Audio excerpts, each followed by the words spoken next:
And Ken Kreitzer for Cam Vets Media and our Army football huddle. It is just barely a week till the Army-Navy game in Foxborough, Gillette Stadium.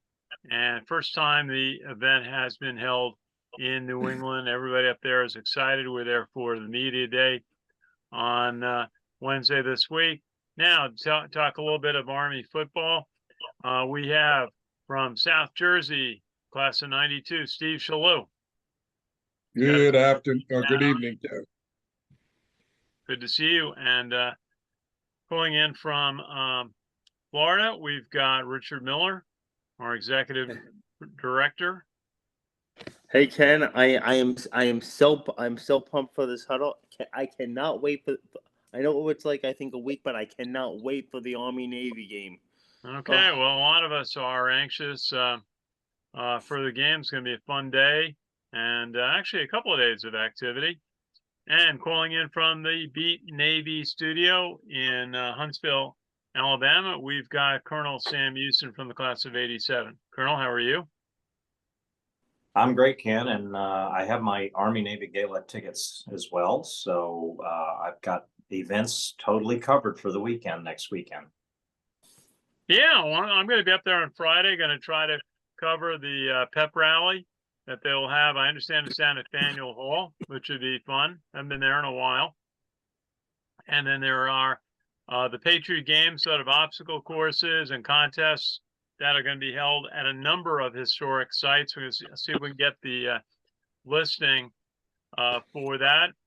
And then there'll be the Army-Navy Gala on Friday night, which is about 500 people.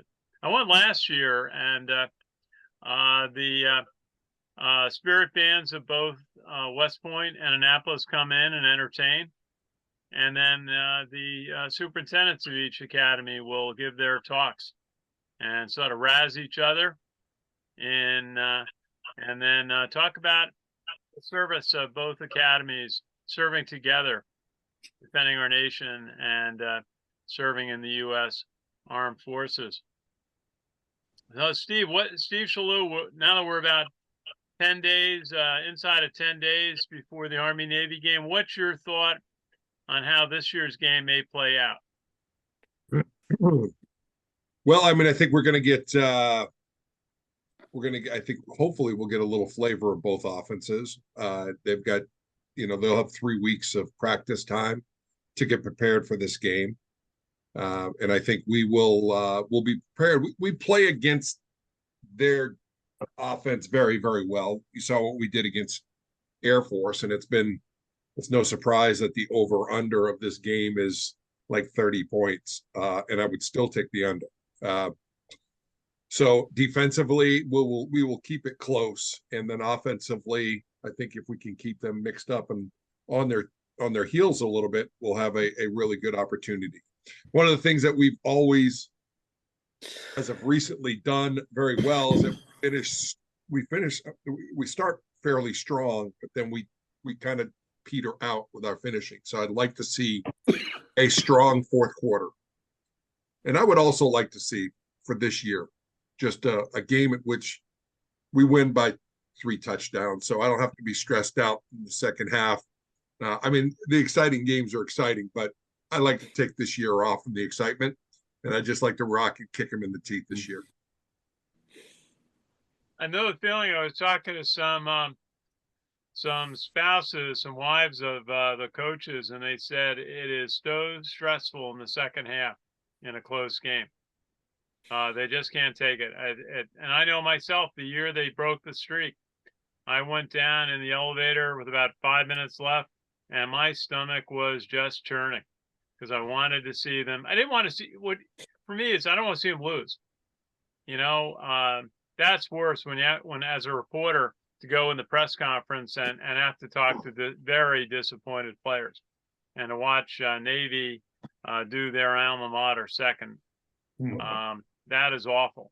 It is so what you want to do, of course, and the tradition is to sing second, and Army's been doing very well at that in recent years. Sam Houston, what are your thoughts on the game as we are getting close to just about a week away? I'm with Steve. These Army Navy games have been they've been gray hair inducing events, and I have more gray hair now than I did just 5 years ago. And it isn't just because of aging; it's because of these Army Navy games. It seems like every single one of them, we're in the fourth quarter, sweating bullets, and we just know that on a dime, a turnover or whatever, the outcome can change dramatically. And you take last year's game as an example. Army's offense was literally inept for 3/4 of the game, and then the one offensive spark play they really had, which was a Tyler touchdown, it got negated by an unnecessary block in the back. But then suddenly, in the last 4 minutes of the game, Army suddenly had a sequence of events that allowed them to be in position to tie the game up. And they had that chance not because of the offense, it was because of special teams. And by the way, little plug for the Army special teams, they're ranked number 4 in the country. So good job, Army. And then, of course, we saw what happened. All of the special teams? What's that? That's across all the special teams. I believe so. I just saw the tweet going out today earlier from the Army football. But but as you saw, the game turned on a turnover, and it happened in double overtime. And at this time last year, it just happened to be Navy that turned the ball over on a very fortuitous knock of the ball at the line of scrimmage. It knocked it out of the ball carrier's hands. Anton Hall, yeah. So Nate Smith recovery. Yes, but where Steve, another thing that I'm totally in agreement with Steve about. Army's had 3 weeks, a mixture of offenses. That Navy, now they have to prepare for 2 different offenses. They know that they've got to prepare for a triple option. They got to prepare for the shotgun. And Ken, when you and I were talking just a few days ago, I made mention of the fact that I really believe that we may see, I'm not saying that we will, it's just my opinion. They've had time to practice it. I really believe that we may see Army come to the line of scrimmage in one set for either the triple option or the shotgun. Navy makes their adjustment, and then Army does an audible switch to the other offense at the line of scrimmage to keep them guessing. They can do that. They know the plays, and it's an easy shift. There's 11 men on the field, and the 11 players that are required for either offense, they're on the field. They know their role. They know their job. I wouldn't be surprised to see that. And we know that every Army-Navy game, Army has shown up with some new wrinkle on offense. Last year, it was running from the shotgun. And it didn't fare so well, so to speak, but it was like a new wrinkle in the offense. They didn't run the traditional triple option the whole time. But in the end, what I would like to see is a game very similar to the Air Force game this year, where there's 5 minutes to go and Army's up by 20 points. And I can enjoy my adult beverage and relax and celebrate and start clearing my throat from all the cheering I've been doing to be ready to sing my best tenor voice for the Army alma mater when we sing second. So let this be the year. Well, Sam, I sat in the post-game press conference with Coach Monken, and we talked to him about the differences in the under center offense they brought back for the Coastal game and the shotgun offense. And he told me, and in front of the whole, and it was on the press conference call, that is completely different. And he said you can't run both at the same time. And one of the things that is, and this may be just coach speak, but he seemed to be pretty genuine about it, was you call the plays differently for the 2 offenses, don't you? I mean, this is the Drew Thatcher offense is the shotgun offense, and you call the plays differently, don't you, than the old Brent Davis under center offense? Well, Look, Tell me how that works. I mean, aren't they using different terminology for these things? look, Ken, I'm old school. When I grew up, we had a playbook. And when you flipped through that playbook, you had all kinds of plays. And when you went to practice, you practiced all the plays in the playbook. And by the time the end of the season rolled around, you knew the signals and the calls, the formations, and your role for every play in that playbook. If you didn't, you weren't on the field because you weren't ready to do your job. And that being said, I still think that, I said at the beginning of the season, before the season even started, that I believed that the triple option was still in the playbook. And I just had a belief in my heart that somewhere deep down in the bowels of the practice facilities, that they were still occasionally running triple option, ready to pull it out, maybe as an emergency escape hatch or whatever, but they still had it in the playbook and they were still practicing it. And Well, so, the question is, and I'll have to ask Drew Thatcher when we talk to him next week, is it different terminology that he brought into West Point when he brought in this new offense?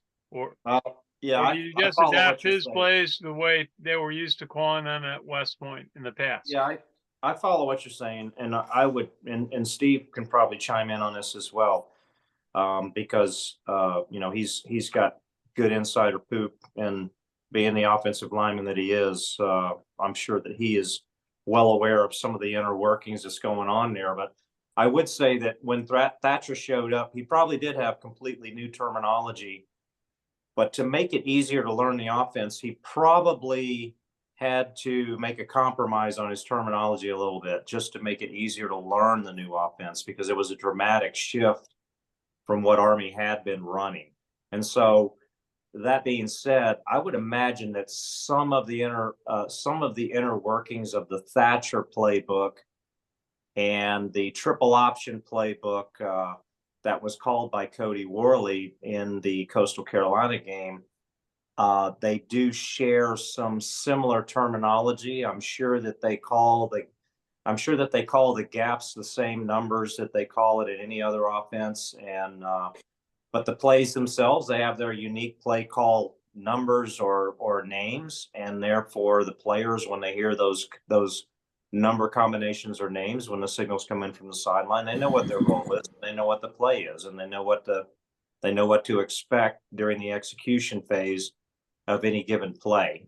And that's why I think that Army it's kind of my hope that we may see this, that Army may be ready to come to the line of scrimmage in one set or the other. Navy makes their patented Brian Newberry shift like they always do, and then Army does an audible and goes to the other formation, 1 second set, and runs the play. We will ask Drew Thatcher if that's possible. He's not going to tell us anyway. No, they're not going to tell you. You can't do that the way it works. Yeah, and remember what I told you about Monken, because you and I talked about this before.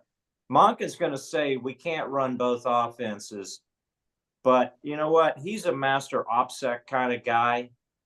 When he's up there at the podium or the lectern giving his post-game conference or practice presser, he's actually providing OPSEC counterintelligence to the other team, man.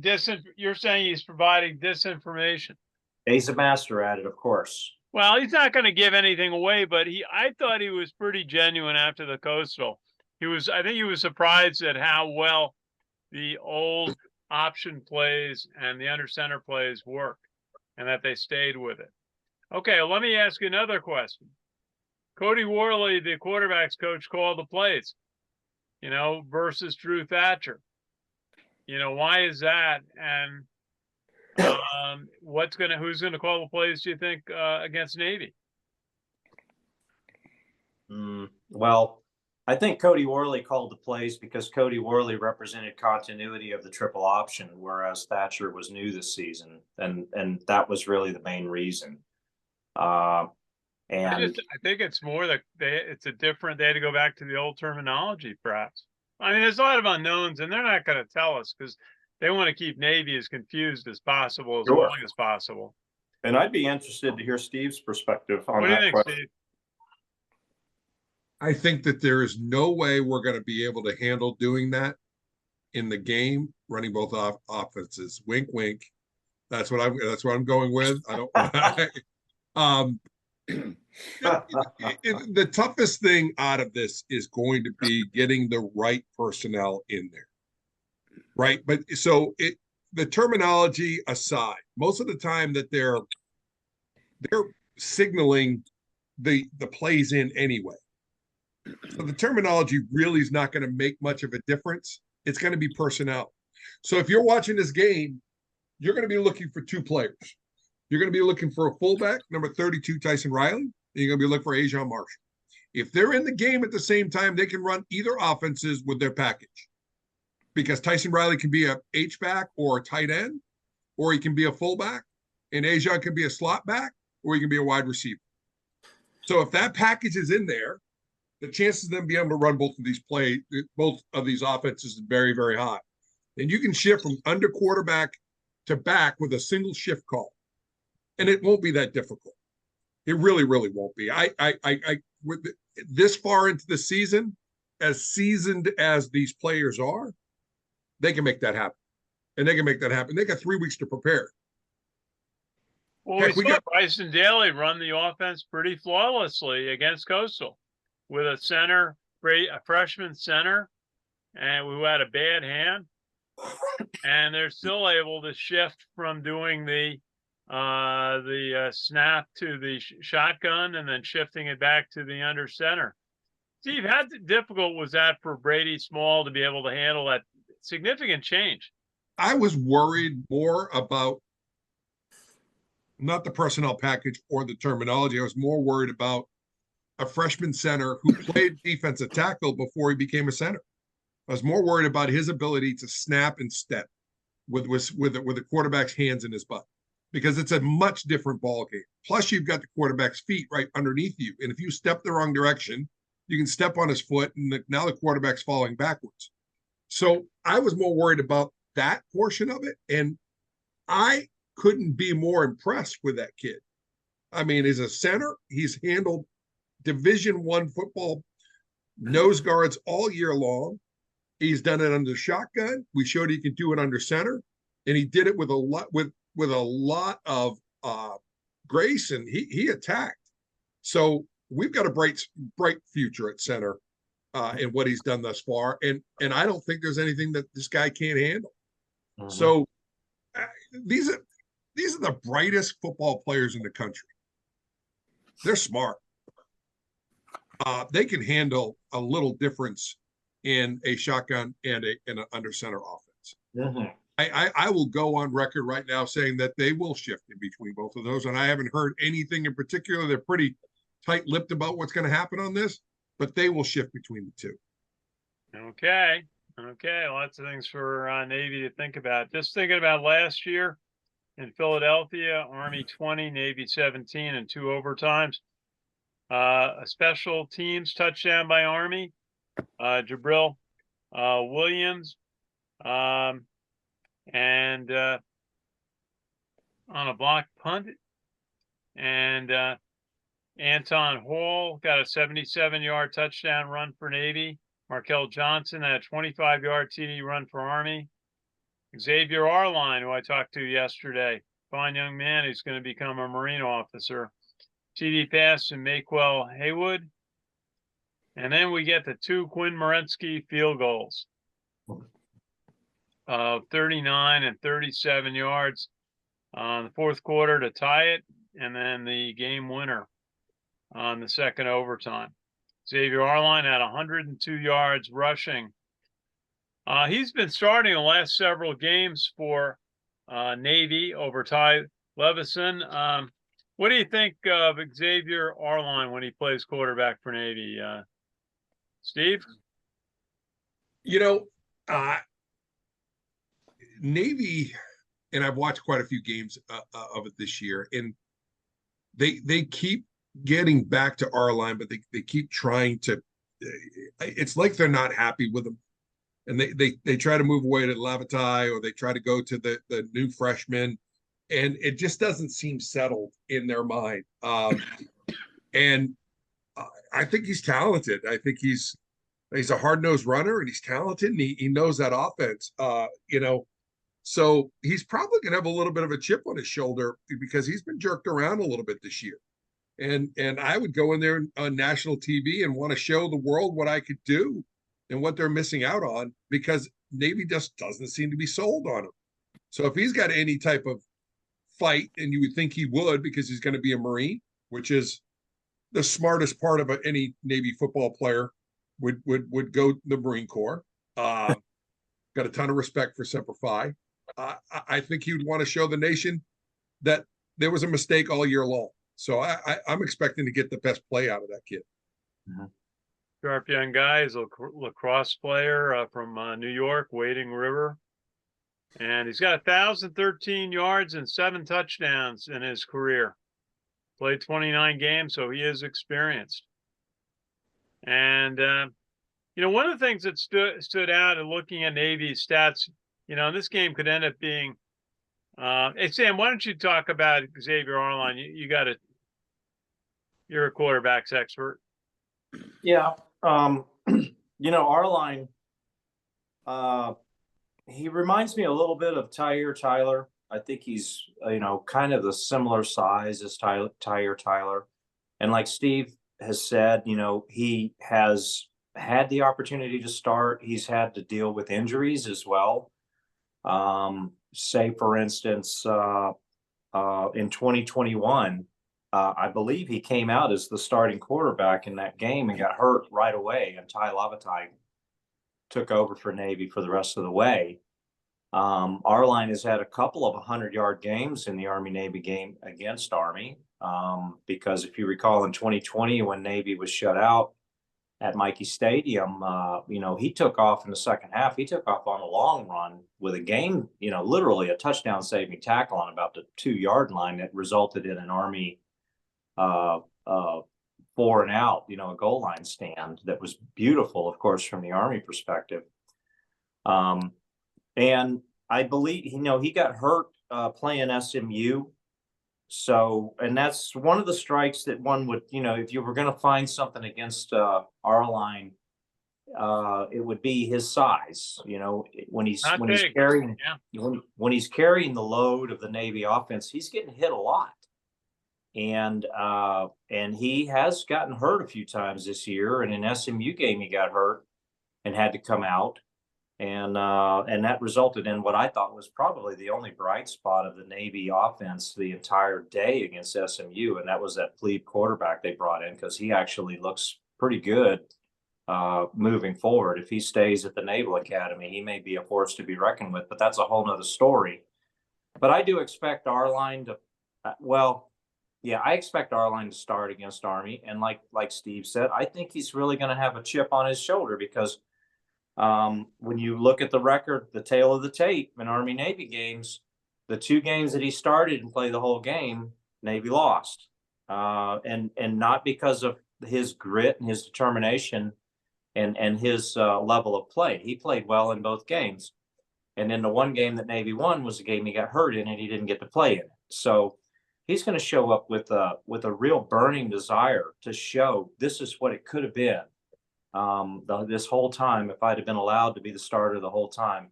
And I don't say that from I'm not a team player's perspective. I'm just saying this is it for him. This is his last game. He's definitely going to, if he gets under the center, he's going to play his heart out the entire game, because it is Army-Navy game. And this is the only game that matters for these 2 teams at this point. And, but, I will also add, you mentioned that, you mentioned Hall's long touchdown run in last year's game, and I honestly, I've still got heartburn about that, because I've watched the replay of that run too many times, and I've seen the Army linebacker get absolutely tackled by the Navy offensive lineman right in front of the referee over and over and over again, and wonder how in the world did that not get called.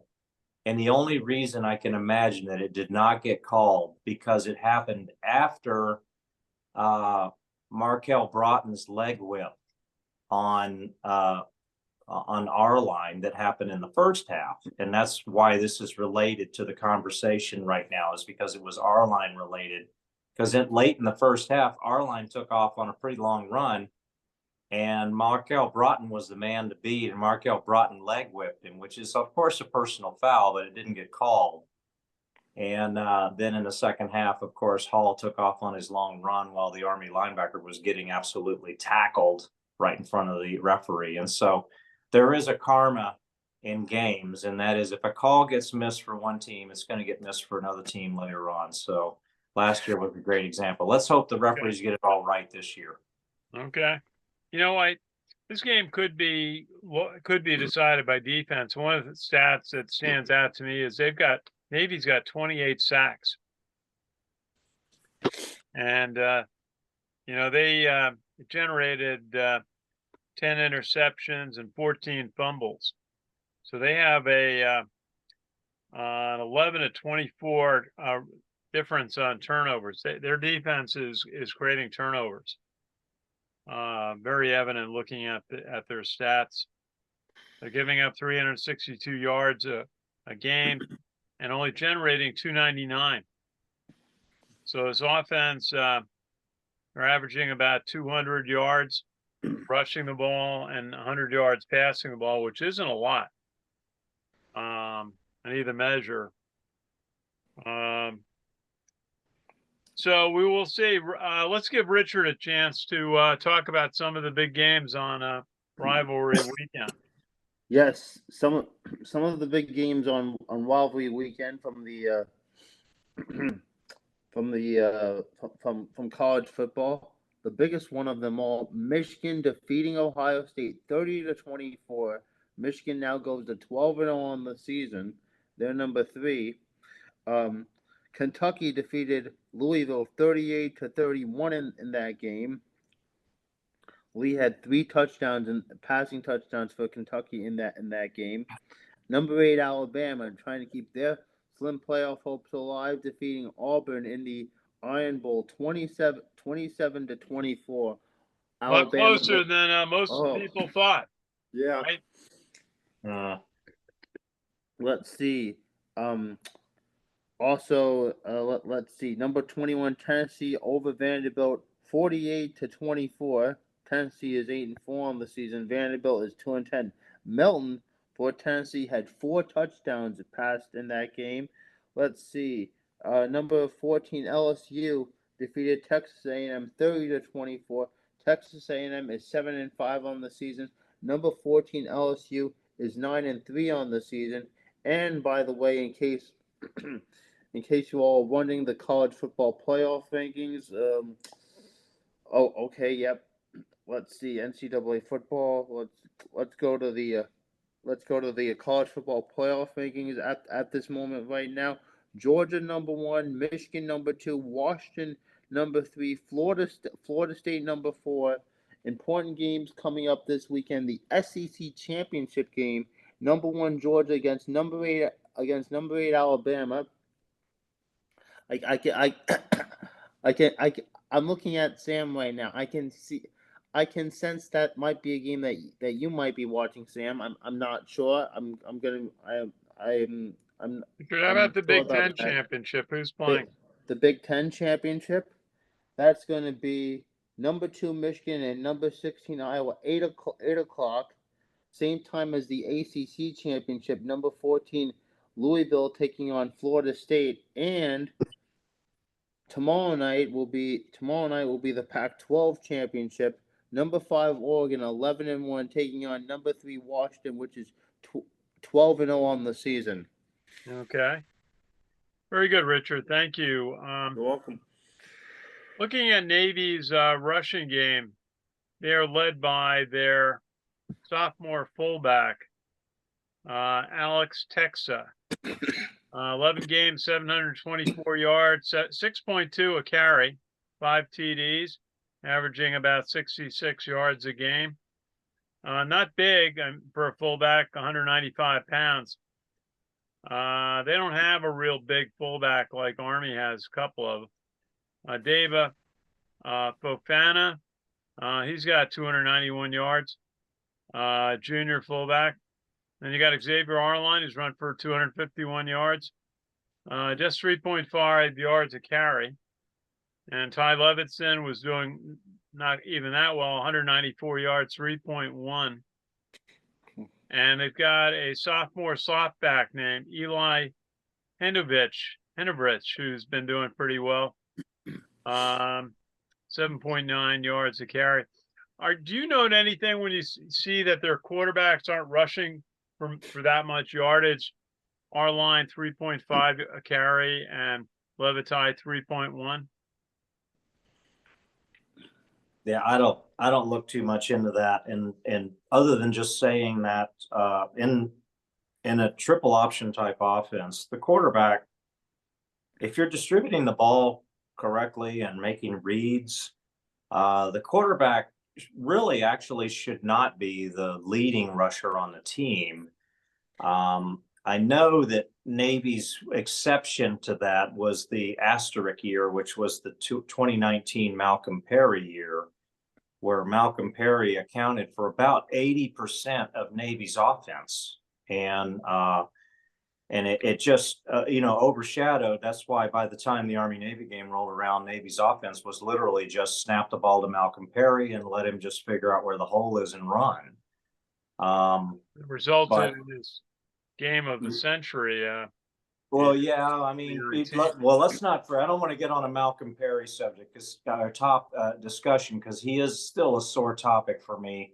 But the two times that he started at quarterback in the Army-Navy games, he ran for over 200 yards, and in both of those games, one of them was a loss, 14-13 in the snow, and one was the win in the 2019 season. Where he basically, I think he set the Army-Navy game single game rushing record. So I'm sure he holds a lot of Army-Navy records as a quarterback, but what it does is it skews the understanding of what the role the quarterback has in a triple option offense. And that is, the quarterback should not account for over 50% of the yardage of the team. And I'm not talking about passing yardage, I'm talking about rushing yardage. Typically, in a triple option offense, the fullback or fullbacks combined are going to account for the majority of the rushing yards. And that's because when the reads are correct in the fullback, they have big gainers. And it's not about having the biggest fullback. It's about how explosive you are hitting the hole and how well the read is made, because the offensive line is already going to have the crease there. If the fullback hits the crease, he's already 8 or 9 yards downfield, and he's don't we feel like in the triple option that the whole idea is to have 10 blockers in front of you and just, I mean, we've seen a lot of games where Army has run the quarterback half the time.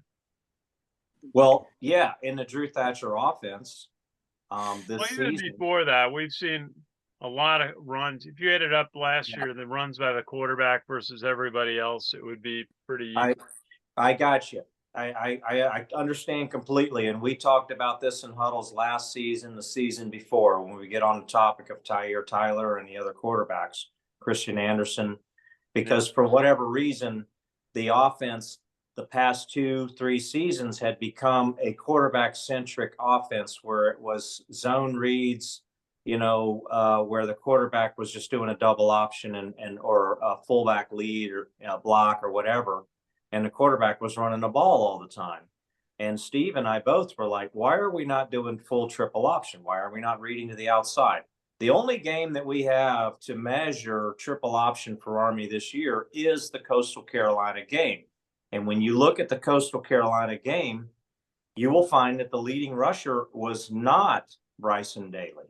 He had 90 yards, yes, but he was not the leading rusher. As a matter of fact, the rest of the rushers combined had about 2/3 of the yards rushing. That's the way the distribution of the ball should be.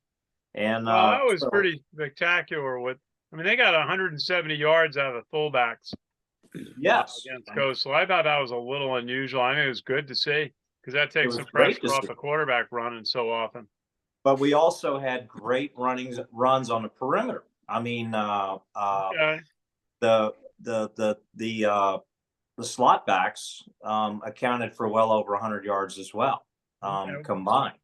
Let's And talk about then you had Daly, who had 90 yards. So, I personally think that Daly is a prototypical triple option quarterback, and I hope that we get to see him run triple option some more, because in my opinion, he's the second coming of Ronnie McKay when he gets the chance. Okay. How about this slot back? Or he's playing slot for Navy, a sophomore, Eli Hinderich. He's got 15 catches, 326 yards, 21 a catch, and 30 yards a game. Is he a threat? Seems like he's a pretty good young player for Navy. He's rushed the ball a little bit. Go ahead, Steve. I mean, I think any of their, I mean, you're looking at yourself in the mirror when you're playing against Navy, because the players are interchangeable. We're going for the same pool of players. I mean, they're all a threat on any given day. It's really going to be what the opponent gives you, and if you're able to take advantage of that and you're able to, put points on the board with that, they can be a threat. So any of these players have the ability of stepping up and doing big things against their opponents. So I think that they're absolutely a threat. You just don't know where it's going to come from, because there isn't a Malcolm Perry type player that's going to dominate that you can go to and hitch your wagon to and say, we're going to win this ball game with that person. So, I think across the board, their, steadiness is what they do. I don't think that there's anybody that's really going to dominate and take over. I mean, their fullback's 195 pounds. I mean, he's not anything ominous, but he can make plays. And they've got other players that can do that for them. Their line isn't overly big. Their defensive line isn't overly big in comparison to what we've seen in the past and who we played against this year. But they play smart. They don't make mistakes, and we're going to have to figure out a way to grind it out against them. And we haven't been successful doing that on a regular basis in the past few years, especially in the second half. And I'm harping on the second half, but that's going to be one of the keys to the game going into this, is how, are we going to start strong and finish hard, because we need to finish those games up. So it's going to be interesting for sure. Okay. Yeah. Let's go take a look at Navy defense for a moment. They've got a couple of safeties, Rajon Lane, Dejon Peel. They both have 4 interceptions. The leading tackler is a junior linebacker, 44, Colin Ramos, who's got 94 tackles, 8 tackles for loss, 2 sacks. We met yesterday, Will Harbor. He's got 76 tackles, 7.5 tackles for loss, 3 sacks. Another player who's got a lot of sacks is their defensive end, a junior, Justin Reed. He's got 4.5 sacks. And so they seem, I said earlier, they've got 28 sacks. So they have an aggressive defense. They're generating a lot of fumbles. They're at least one a game on their opposition. 14 fumbles they've generated, and 10 interceptions. So they're a defense that seems like they can create turnovers. What do you guys think? You can, and I'll jump on this one really quickly, because the correlation is pretty sound. Newberry is a defensive-minded coach, and he came on board, and he changed overnight Navy's trajectory on defense. If you remember, the Navy was slipping, and they brought him on board, and they made a drastic change in 1 year. And we've like, oh my God, can we? That's incredible. And then we had a bad year, and then we brought Woody on board. He did the same thing, right? So so we're kind of familiar with what happens with that. So they brought him on board and to shore things up. They're in a conference that is really pass happy, and Newberry brings pressure. It brings a lot of people and a lot of different stunts and pressure. So it's going to lend itself to some sacks. It's going to lend itself to some big plays also. So as we talk about this, it kind of sticks with me that we're probably going to move towards the old offense versus the new offense on this one, because we can control that line of scrimmage, and coach despises turnovers. He thinks we can't have them and we can't win with them. And that's why we've had so much difficulty in the past getting the ball outside and pitching it, because he just doesn't want to put it on the turf. Now, our quarterback seems to be able to run it with a little bit more effectiveness. He's a little bit more mature. He doesn't make stupid mistakes with the ball. So he eliminates the pitch key as you're supposed to run that particular offense. So I think that we're going to lend itself more and more to being under center, and then we may mix it up with a little bit of shotgun, but that will eliminate that sack and turnover interception type situation. Okay. Yeah. And if I can chime in on that, Steve hit on a lot of the things that I had going through my mind when you asked about Navy's defense.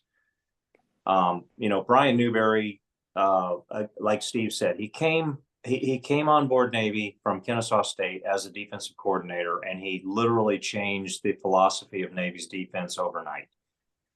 He turned them into an attacking defense, and patented for their shifting fronts at the line of scrimmage, and their disguise sets for blitzes and everything else. But the primary objectives of a Newberry defense are no different than, say, a Nate Woody defense, and that is stop the run first and force the pass, and force third and longs, because you stop the run. One thing Brian Newberry's defenses have been effective at since Brian Newberry came on board is in the Army-Navy game. Navy's defense has been really effective at stopping Army's rushing offense. Okay. And the statistics bear out. Army's last game where they gained over 200 yards rushing against Navy was 2018. And, last year, the offensive production was absolutely pathetic. We're fortunate to have won the game, and we're fortunate to have the special teams play that resulted in a touchdown. So we're going to see the same type of production out of a Brian Newberry coach defense, even though he's the head coach now. He's still defense first, because that's what he came to Navy for. He's still going to attack Army the same way that he's been attacking, and his objective is going to be to stop the run first and force Army to pass. And to Steve's point, I think that our offense this year, our offensive line and our quarterback, are a little bit better prepared with the years under the belt and the experience they've had this year and the hardship they've had this year to actually be able to have a little more success in the run than we've had in the past 3 years against Navy. So I'm looking forward to seeing that. And we'll see how it lends itself to passing. But remember, the most effective passing game comes when you have a very effective run game, because it sets up the pass. Sure. Okay. Richard, what's your favorite game this weekend? Well, my favorite game this weekend, Alabama and Georgia, two SEC rivals, no doubt, that have played each other. Obviously, a couple years ago for the national championship. Georgia obviously now has the 2 championships that obviously Alabama really wants. Oh, I love this game. It's going to be an epic game. I can really see this, I think, as an exciting game. There you go. Okay, well, I think we'll call it a night, and we'll get set next week. And one of the fun events for Army Navy is the pep rally at West Point and the bonfire that they will do. There will be one less wooden ship in the world after that bonfire. Right. Hey, Ken, if I can, just a couple last comments on that. Sure. A couple fun facts. The FBS bowl committee has some notable people on it. The chairman of that committee is Boo Corrigan, who used to be the Army AD. So he is the chairman of that board. I actually saw his wife today. and he's still in Dallas, and they're going through that task of trying to figure out how to call those top 4 teams. And I don't envy his situation on that because it's really complicated this year. And Chet Gladchuck is on that too from Navy, so he's on that committee. So that's kind of interesting that he is on that committee. So he's probably been in Dallas himself a little bit. I saw Chet Gladchuck at the media day yesterday up in Massachusetts. So he maybe took a little time out to do that. Yeah. And then, speaking of Boo Corrigan, I just wanted to make a quick call here that one of the rivalry games from this past weekend that Richard failed to mention was an important one to my dad, and that was North Carolina State spanking North Carolina again. There you go. That was a great game. We were watching it over a few adult beverages. Okay. And then I think we've got it. We'll be back next week. We'll have our predictions. And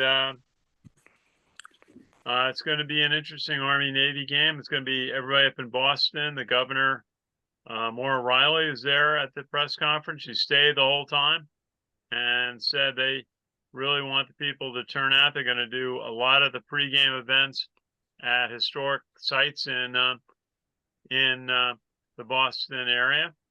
They're getting ready for the 250th anniversary of the Boston Tea Party, and a number of historic events that they'll be celebrating the 250th anniversaries coming up. So it'll be interesting. So anyway, I want to acknowledge our great sponsor, the New York Yankees, the 27-time world champions. They've got a bunch of ticket packages that you can go peruse on their website. And also, we always want to mention the Special Operations Warrior Foundation, which does such a great job of providing scholarship and mentoring to the children of fallen Special Operations Command members. So we will be all set, be back another week, and then we'll get to it. This year's Army-Navy game up at Gillette Stadium. Steve Shalou, good to see you, and thank you. And Sam Houston down in Alabama, thank you. Got the Providence Athletics sweatshirt on. And Richard Miller calling in from Florida, thank you. And we'll be back next week with another episode, our pre-Army-Navy 2023 edition. And we're looking forward to that. So anyway, thank everybody for watching, and we'll see you again next week.